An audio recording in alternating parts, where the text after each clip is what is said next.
이율곡TV의 선생화담입니다. 오늘은요, 지금, 많은 사람들이 밤잠을 설치고 있습니다. 밤잠을. 대통령을 잘못 뽑아가지고, 이 생이 망가지는 거죠, 지금. 이 모든 이 생활 자체가. 왜 그러냐면, 우리한테 가장 중요한 것은, 우리가 이제 보통 헌법에 나와 있지 않습니까? 직업 선택의 자유, 그 다음에 또 중요한 게 뭐냐? 바로 주거 안정입니다. 주거 안정. 특히 이제 이것이 이제 상류층일 때는 별 문제가 되질 않아요. 워낙 많이 버니까. 여러분들 뭐 전지현이라든가 뭐 이승기라든가 뭐 견미리 이런 사람들 여러분들 보시지 않습니까? 뭐 한예슬 이런 사람들, 그쵸? 뭐 람보르기니 타고 다니고. 저는 개인적으로 우리나라 연예인들의 소득을 너무 많이 주고 있다 이런 생각을 합니다. 만일에 우리나라가 미국같이 서구라면은 저는 뭐 그럴 수 있다고 생각을 해요. 근데 뭐 불과 인구 5천만 밖에 안 되는 이 나라에서 연예인 한 사람의 소득이 너무 크다 이런 생각을 자꾸 하게 되는 겁니다. 만약 그 사람들이 해외 무대 나가서 뭐 한다면 뭐 포럼되면 BTS 마냥 뭐 그거는 제가 볼 때 뭐 별 문제 없다고 보지만 기껏해야 국내에서 활동하는 사람들의 그 어떤 소득이 일반 사람 대비 너무 높지 않을까 이런 생각을 좀 합니다. 예. 뭐, 어쨌든 그건 그렇고. 그래서 그런 사람들한테는 직업 선택의 자유라든가 또 주거 안정이라는 것이 별 의미가 없을 거예요. 가장 이 두 가지 문제가 현실로 와닿는 계층이 바로 중산층입니다. 중산층 이하. 중산층 이하가 가장 현실로 지금 와닿는데, 지금 문재인 정부 들어서서 부동산 가격 잡는다, 집값 안정시킨다고 부동산 대책을 무려 20-30번 내지 않았습니까? 근데 그럴 때마다 한 번도 성공한 적이 없어요. 성공한 적이.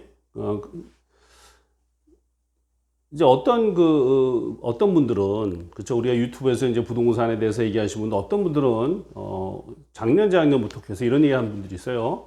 집값 폭락한다, 폭락한다. 예. 근데, 실제 폭락하기커녕, 지금조차도, 뭐, 조금씩 오른다, 이런 뉴스가 자꾸 나와서, 우리 벼락거지들, 그러니까 미처 집을 못 산 사람들을 굉장히 불안하게 하고 있습니다.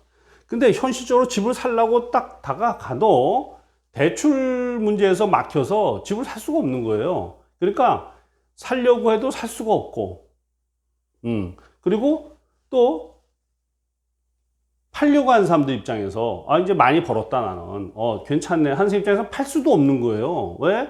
팔면 남는 게 별로 없다고 본인은 판단하는 거거든. 그러니까 모든 사람이 다 행복하지 않은 겁니다. 모든 사람이. 이렇게 만든 게 누구냐? 바로 문재인 이 정부입니다.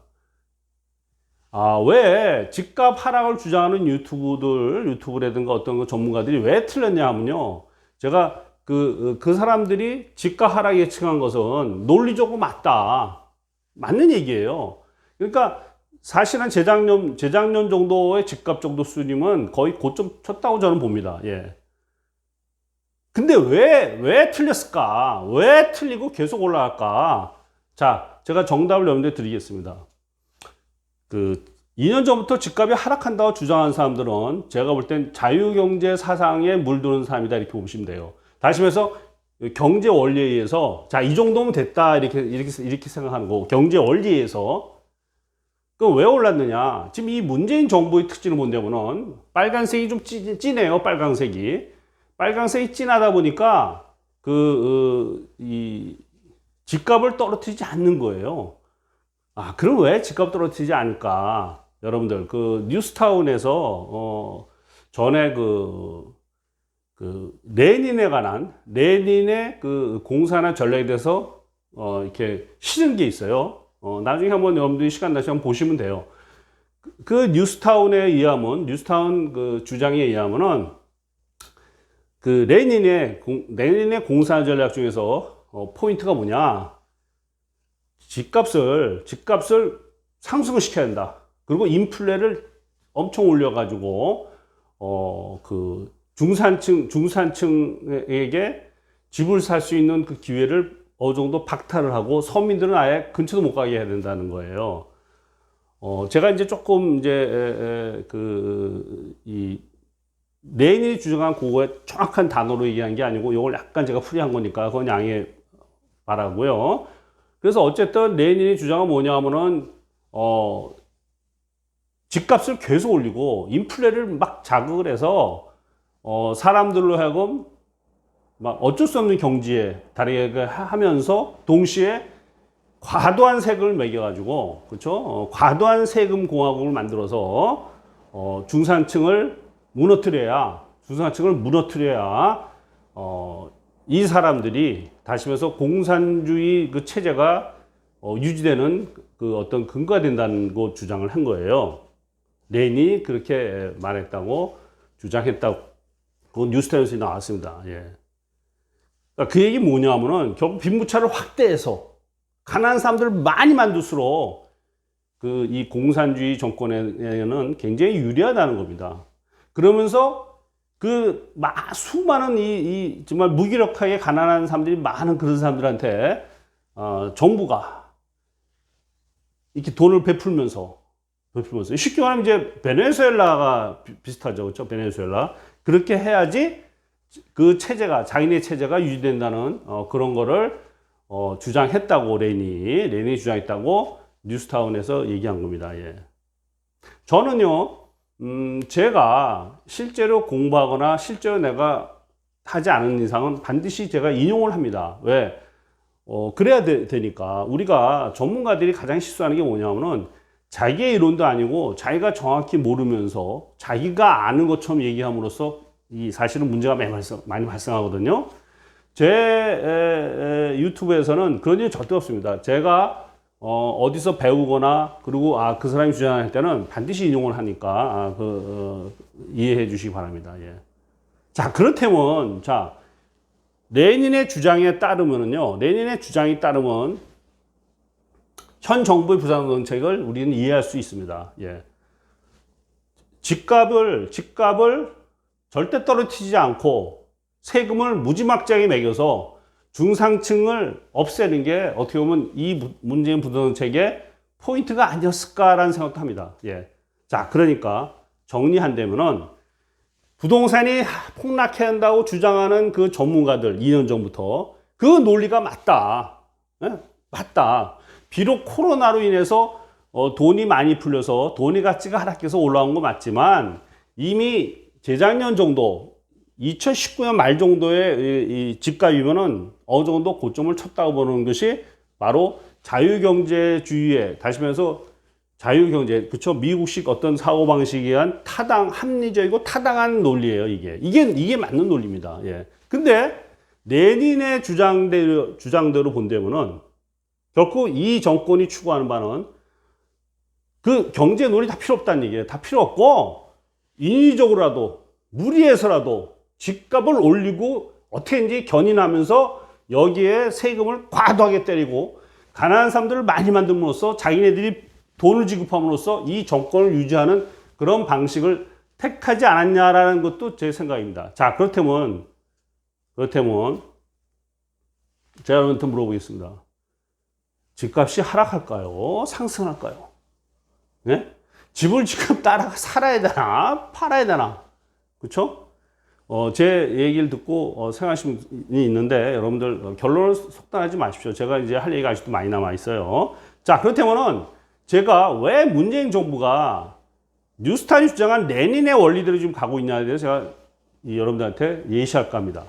여러분들 잘 아시겠지만은 문재인 부동산 정책 20 몇 종목이 나왔는데요. 단 하나도 부동산 가격을 떨어뜨리는 것이 하나도 없었습니다. 예. 왜 그러냐면 기본적으로 가격은 수요와 공급이 교차된 데서 우리가 프라이스가 결정되는데 수요와 공급이 교차되는 거기에서 가격이 결정되는데 말이죠. 공급을 딱 묶어버리면은, 그쵸? 공급을 묶어버리고 수요에다가 압박을 가는 겁니다. 세금이라든가 대출 제한으로. 그럼 집값이 떨어질 수가 없어요. 다시 말해서 이 자본주의 사회, 자유경제에서의 원리는 뭐다? 수요가 올라가서 집값이 오르면은 따라서 공급이 늘어나기 때문에 가격을 안정화시킨다는 겁니다. 가격을 안정화시킨다. 근데 이 문재인 정부는 그렇게 하질 않았어요. 이 사람들이 얼마나 제가 볼 때 문제가 많고 사기꾼들 기질이 있냐면요. 말로는 못한 말이 없어요. 못하는 말이 맨날 거짓말만 하지 않습니까? 야, 내가 부동산 안정시킬 수 있어. 있어. 거짓말 하고 있는 거예요. 그러니까 아마 진 무슨 국회의원이 뭐 방송에 꺼졌는데도 뭐, 그래도 집값이 안 떨어진다. 이런 얘기를 했던 아마 그 일화가 있을 거예요. 이미 그들은 그걸 다 알고 있는 거죠. 조선일보가 어느 신문의 뉴스에 따르면은 이미 2017년도에 청와대 어떤 사람이 강남 집값이 폭등할 것 같다라는 얘기를 이미 했다는 그 기사를 제가 얼핏 본 적이 있습니다. 2017년도에 그렇게 말했다는. 무슨 말이냐면 여러분들이 대학원 나오고 어느 정도 조금만 사회 물정만 알아도 문재인의 부동산 정책이 집값을 오히려 폭등시키는 쪽 하는 거라는 걸 금방 다 알 수 있어요. 근데 문재인을 지지한 세력이 누구냐? 문재인 대통령을 지지한 세력이 누구냐 하면 바로 서민들입니다. 아, 우리 잘 살게 해주겠지? 소득 분배 잘 해주겠지? 이랬는데 그 사람들이 뒤통수를 그대로 때려버린 거죠. 예. 자, 문재인 정부가 레닌이 주장한 뉴스타운에서 주장한 대로 레닌이 주장한 그 원리를 제가 볼 때 계속 지금 실천하고 있다는 거예요. 현재까지도. 자, 그럼 왜 그러냐? 증거가 있어요. 일단 2020년 7월 30일 날 임대차 3법이 나옵니다. 예. 저는요, 이 당시 어떤 생각이냐면 2020년도 아마 상반기 여러분들 기억나실 거예요. 사람들이 다 주춤했습니다. 집을 사면 안 될 것 같아. 이제 다 온 것 같아. 다시 말해서 자유경제주의의 이론에 의하면 논리에 따르면 2019년 말 정도 가격이면 충분히 다 오른 거니까 2020년 들어와서 이제 하락으로 가는 수밖에 없는 거예요. 그냥 가만 냅둬도. 근데 그래서 분명히 그 당시 어떤 분위기였냐면 이제 집값은 하락하니까 위험하니까 사지 마세요라고도 전문가들이 거의 다 얘기했습니다. 대부분이 제가 알기로는. 그 전문가들은 미처 이 문재인 정부가 레닌이 주장한 바를 지금 따르고 있지 않냐는 그런 조그만 의심도 안 한 거죠. 예. 안 한 겁니다. 제가 볼 때는. 저는 내 생각으로는 이 사람들이 레닌이 주장하는 부동산 집값을 상승시키고 과도한 세금을 해야 한다는 그런 논리를 지금 어느 정도 실행하고 있다 이렇게 보거든요. 자, 그래서 어떻게 있었냐? 2020년도에 들어와서면서 집값이 이제 주춤하면서 이제 당연히 수요가 떨어지지 않겠습니까? 이제 집값 떨어지는데 뭐라 삽니까? 딱 지켜보고 있었는데 여기에 결정적으로 나온 게 뭐다? 바로 임대차 3법입니다. 임대차 3법이 뭐냐면 전월세 상한제고 계약 갱신 청구권 이거를 2년짜리를 4년 늘린 거 아닙니까? 그러면 자 공급을 또 줄여버린 거예요. 공급을. 수요가 줄어드는데 지금 집을 살까 말까는 수요가 줄어드는 상황에서 공급을 그보다 더 줄여버린 거예요. 자, 그러면 여기서 나오는 그 다음 결과는 뭐죠? 당연히 새로 나오는 전세 월세 폭등입니다. 새로 나오는 전세가 폭등으로 이어질 수밖에 없어요. 이거는 그냥 상식이에요, 상식. 네. 그러니까 전세가를 폭등시킨 거예요, 전세값을. 여러분들 매매가하고 전세가는 알다시피 매매가 100이면은 전세가가 올라가서 매매가 떨어질 수는 없어요. 아무리 집값이 고점 쳐서 더 이상 최악의 경우 올라가지 못해도 전세값이 위로 올라가면요. 이게 깡통이 나는 것보다는 깡통 난다고 하는 거는 약간 확률이 적고 오히려 더 많은 확률은 뭐다? 집값을 안정화시키면서 오히려 올려버린다는 거예요. 그러니까 결정적인 변곡점, 2019년 말 2020년 상반기에 집값이 폭락할 수 있는 결정적인 변곡점에서 얘들이 대가리를 굴린 게, 제가 좀 대가리라 해서 좀 죄송하고, 머리를 굴린 게 뭐다? 야, 이거 어떻게 하면 집값을 더 올리지? 어떻게 하면 집값을 안 떨어지게 하지? 그러니까 결국 뭐다? 이 전세를 고쳐버린 거예요. 전세를. 물론, 이건 제 내피셜입니다.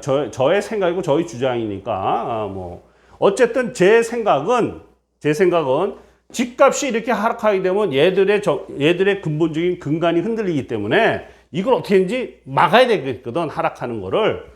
근데 지네들이 보기에도 집값이 충분히 많이 올랐거든요. 충분히 많이. 물론 전 세계 집값이 다시 상승한 건 맞아요. 맞는데 제가 보는 입장에서는 2019년 말 정도면 충분히 올랐다 이렇게 저는 봅니다. 예, 충분히 올랐다. 뭐 집금 말도 못하고 집금은 왜냐하면 집을 못 팔게 했으니까. 여러분들 양도세 엄청 올랐지 않습니까? 어떻게 팝니까? 억울해서 못 팔아요 사람들이. anyway 어쨌든 그러니까 집값이 이렇게 딱 병우치로 딱 하락하려고 하는 요 시점을 얘들이 눈치채고서는 야 어떻게든지 이거 지지해야겠다 해서 나온 게 저는 임대차 3법이 아니겠느냐. 전월세 상한제 계약기 충원 이것이 나왔다 봐요. 뭐 본인들은 서민의 주거 안정이고 뭐 개 같은 소리 하는데 서민의 주거 안정 됐습니까? 안 됐어요. 올해 더 난리 났습니다. 더. 예? 그거 딱 거짓말이고 그러니까 이 사람들이 하는 말에 대해서는 그냥 믿는 사람이 바로 바보 중에 상바보인 거예요. 자, 여러분들 그 사회주의랑 공산주의의 그 원칙이 뭐죠? 목적이 수단을 정당화한다라는 걸 잊으시면 안 돼요. 목적이 수단을 정당화한다. 그러니까 거짓말하는 거 그거 상관없어요. 자기들 목적만 달성하면 돼. 그때뿐인 거예요. 그때뿐. 그러니까 이 사람들이 주당장 거짓말해도 양심에 털도 안 나는 거예요. 예? 그러니까 조국 보세요.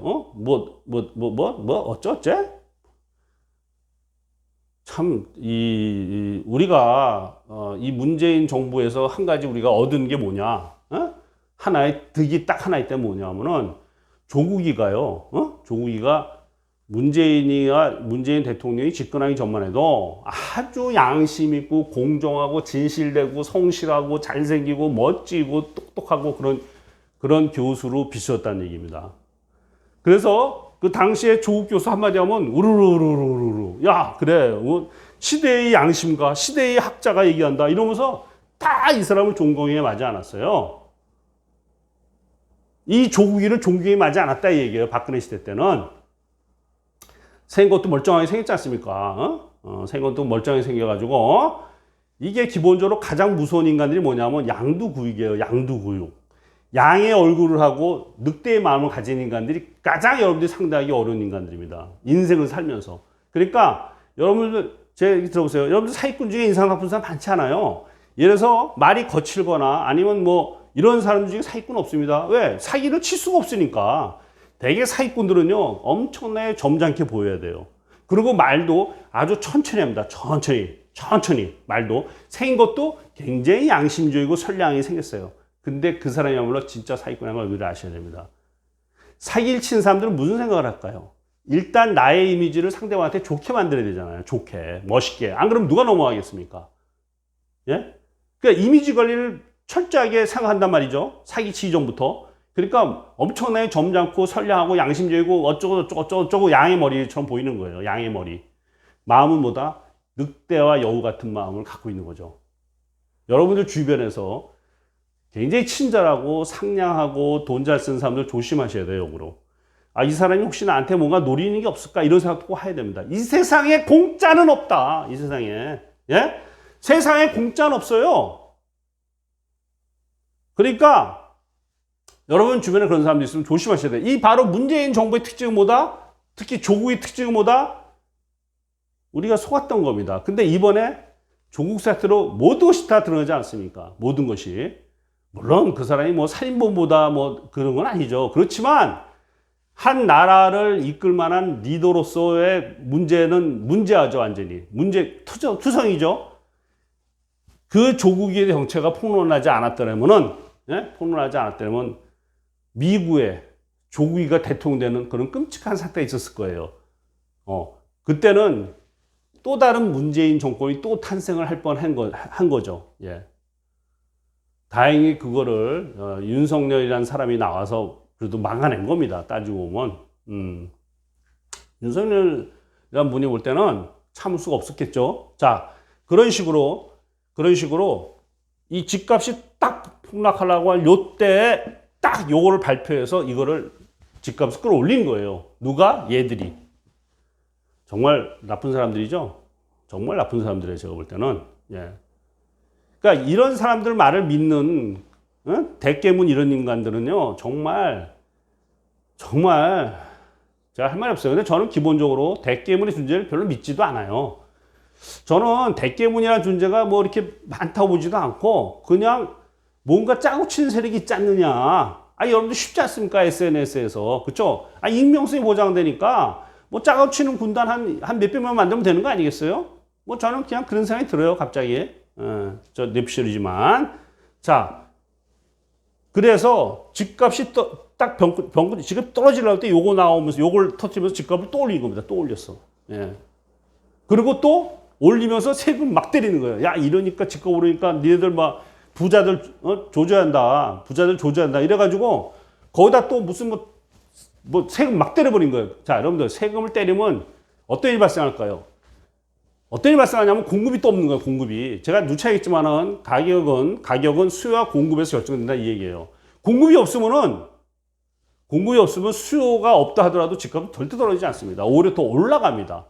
최근에 지금 이런 상황에서도 집값이 오른다고 하지 않습니까? 세금 그렇게 때리는데 오른다는 거 아니에요. 세금 그렇게 때리는데. 왜? 공급 물량이 없어지니까 오르는 거예요. 그러니까 이 정부가 집값이 하락하고 폭락할 그 즈음에 와서는 결정적인 쓸데없는 입법을 해가지고 가격을 주택시간을 올린다 이 얘기예요. 예. 이게 180명의 국회의원을 만들어준 사람들 잘못이죠. 뭐 이준석이는 뭐 부정성 없다는데 저는 그거 사실 좀 이준석 그 친구 별로 좋아하지 않습니다. 누가 봐도 좀 180석까지 간 건 상식적이지 않거든, 분명히. 이건 분명히 상식적이지 않거든요. 그리고 이렇게 됐기 때문에 자기들 마음대로 에브리띵 다 하는 거예요. 자, 이렇게 나왔죠? 그리고, 자, 이제 어떤 일이 발생했느냐. 자, 이제는 올해, 그동안 작년에도 임대차 3% 때문에 집값 올려 붙였단 말이에요. 어? 이제는 다 올려 붙이는 거예요. 왜? 이거 정조 다 해당되니까 다 올려 붙인 거예요. 그렇죠? 그러니까 빈부차는 더 각화되고 빈부차는 더 극화되고 있는 사람대로 박탈이가 오는 거예요. 집 한 채 있는 사람들은 지금 팔 수가 없어. 세금 때려 맞지 팔면 딴 데 갈 데도 없어. 그러니까 돈도 없어. 그 위는요 어차피 돈 많은 사람들이에요. 그 사람들은 제가 볼 때 모르긴 몰라도 이미 미국에도 집 있고 일본에도 집 있고 이게 박영선이 일본에 집 있다고 나왔지 않습니까 옛날에. 그렇죠? 아니 지금 아마 제대로 하면요 제가 볼 때 분명히 권력자들 집 많이 있을 거예요, 해외로.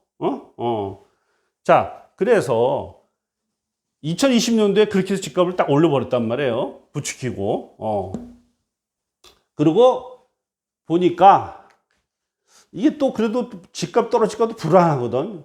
이건 제 뇌피셜입니다. 집값이 또 떨어질까 불안하단 말이야. 이게 또 떨어지면 어떡하나 하니까 이 인간들이 또 나온 게 뭐냐. 전월세 신고제 딱 해버린 거예요. 6월 2일자로. 예. 자, 이렇게 되면 또 어떻게 된다?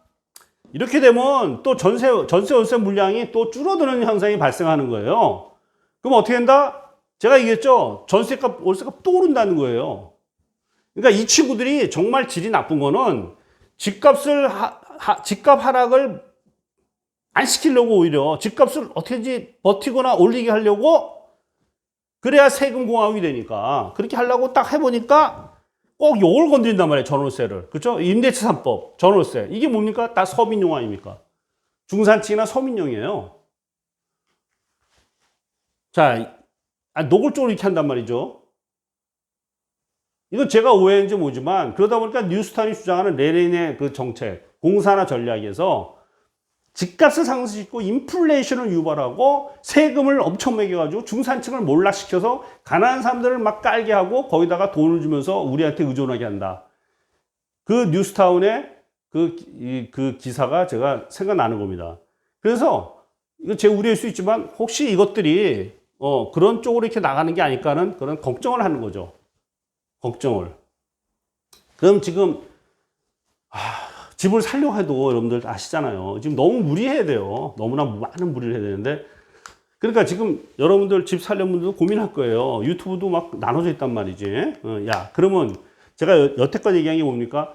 자유주의 경제 사상에 하면 이미 천정을 치고 하락을 해야 되는데 안 하고 있다.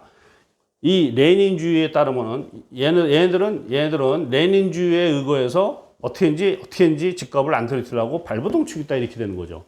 자, 그러면 집을 사야 됩니까? 어쩌야 됩니까? 일단 파는 거는 고려할 필요가 없어요. 왜? 너무 세금이 많아. 너무 세금이 많기 때문에 팔 엄두가 안 날 거예요. 웬만하면. 아주 자기가 코너에 몰리기 전에는 팔 엄두가 안 날 거예요. 팔 엄두를. 그러니까 이거는 중학생도 아는 정도의 이 논리예요. 어? 공급을 쥐어 틀어막는데 집값이 어떻게 떨어집니까? 그렇죠? 근데 문제는 뭐냐? 이거 내 집 마련을 해야 돼 말아야 돼 이게 지금 고민이 되는 거예요.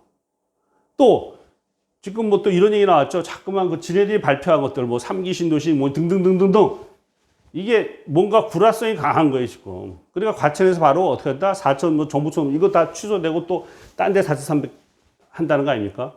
이렇게 또 심리를 자극하고 있어요. 여러 가지로. 그러니까 3기 신도시 자체도 사실은 제대로 된 현실적인 걸 내놓는 게 아니에요. 그냥 면평 내놓은 거야, 면평. 면평 내놓은 거예요. 제대로 내놨으면 집값이 이렇게 올라가지 않죠.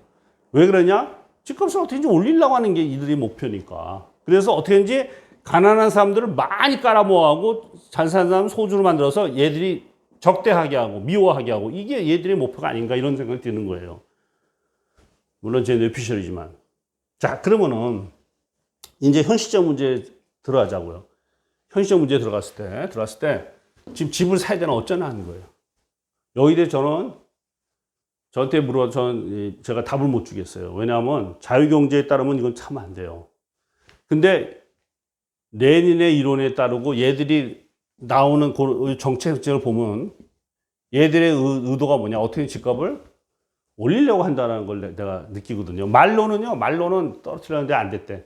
말로는 자기가 부동산 빼놓고 다 잘했대. 말로는. 부동산 빼놓고 다 했대. 이거는요, 지네들이 부동산 빼놓다고 하면 속으로는 웃을 수도 있어요. 왜?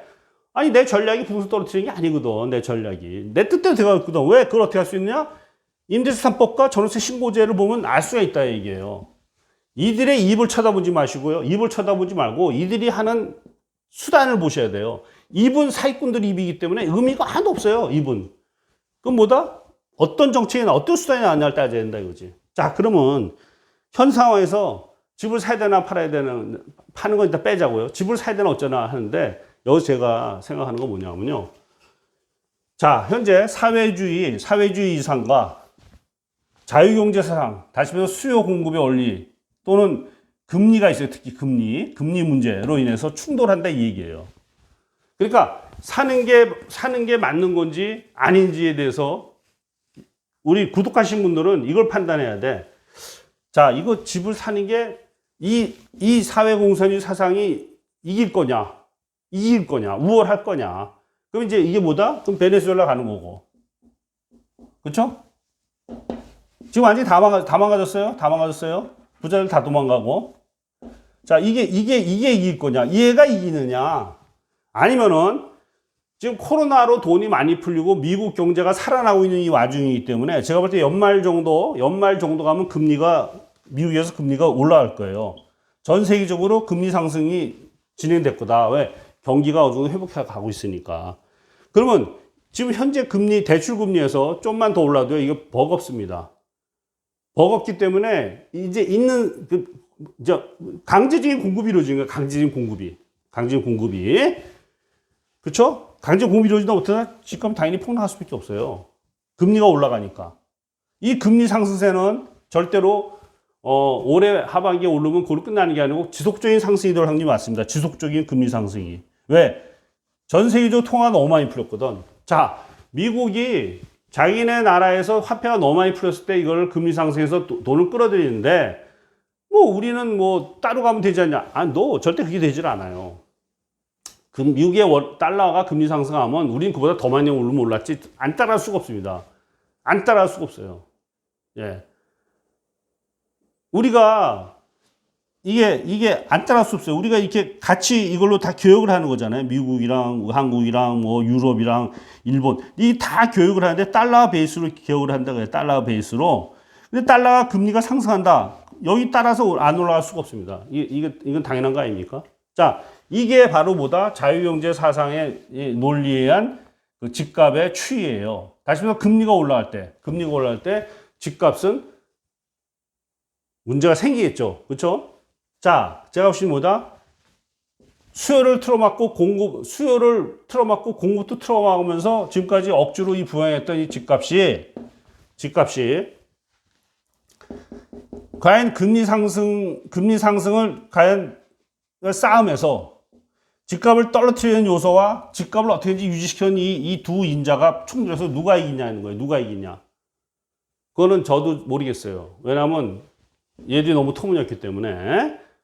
지금까지 지난 2, 3년 동안 이 사람들 말 듣는 사람 다 죽었잖아요. 다 집 못 사고 다 난리 났잖아요. 그렇죠? 그런 식으로 지금 뭐 전문가 말도 중요하지만은 아마 어떤 유튜브에서 제가 이렇게 얘기하는 걸 여러분들 들어본 적 없을 거예요. 이건 제가 논리적으로 생각해 본 거니까. 자, 이 사상과 이 사상의 충돌에서 과연 누가 이기느냐. 누가 이기느냐. 내년 대통령 선거가 너무 중요합니다. 내년 대통령 선거가. 반드시 정권 교체가 이루어져야 돼요. 반드시. 왜 그러냐면,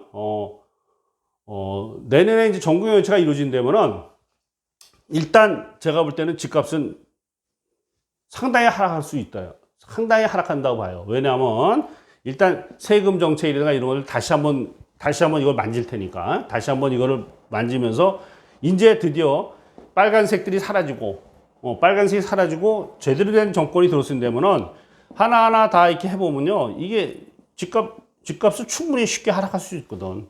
그리고 세금 문제, 이것도 어떻게 보면 제가 볼 때 조정될 확률도 크고요.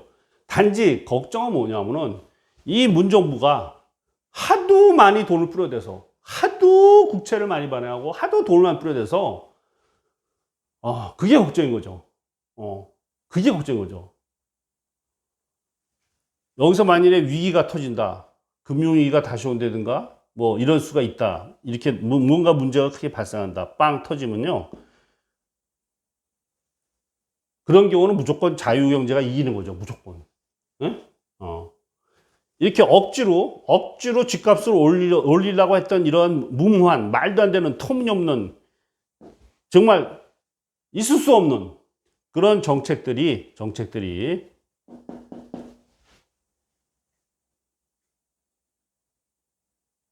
유지될 수 없죠. 위기가 들어오거나 아니면은 정권이 바뀌거나 하면요. 그리고 요새 특징은 뭐냐면, 요새는요, 이 문재인 정부에서는요, 이 공무원들 안 보여요. 실무자들. 뭐 국장급 뭐 이런 거 하나도 안 보입니다. 전부 뭐 청와대 아니면 뭐, 장관들은 어차피 뭐 다 저기 낙하산이고 하니까 다 의미 없는 인간들이고, 뭐 김현미라고 있잖아요. 김현미. 이상 한 게 뭐가 있어요? 부동산 전문가도 아니에요. 그냥 갖다 놓은 거야. 꽂아 놓은 거야. 그리고 집값 계속 올라가게 했잖아요. 그러니까 넌 네가 성공했네. 네 역할 잘했다 이 얘기예요. 한심한 거죠. 여기까지 하겠습니다, 여러분들. 자, 결론. 사회주의 사상이 이기느냐, 자유경제 사상의 그 논리에 의한 어떤 충돌점에서 누가 이기느냐. 사회주의 사상에 의한 억지 정책으로 인해서 집값을 버티게 하는 그게 맞느냐, 그게 이기느냐, 아니면 자유경제 사상 논리에서 금리가 필연적으로 급등할 때 누가 이기느냐, 여기에 달려 있습니다. 그러니까 집을 사시는 분들은 한번 이거에 대해서 판단하시고 행동을 하셔야겠다. 감사합니다. 여기까지 하겠습니다. 구독 부탁드립니다.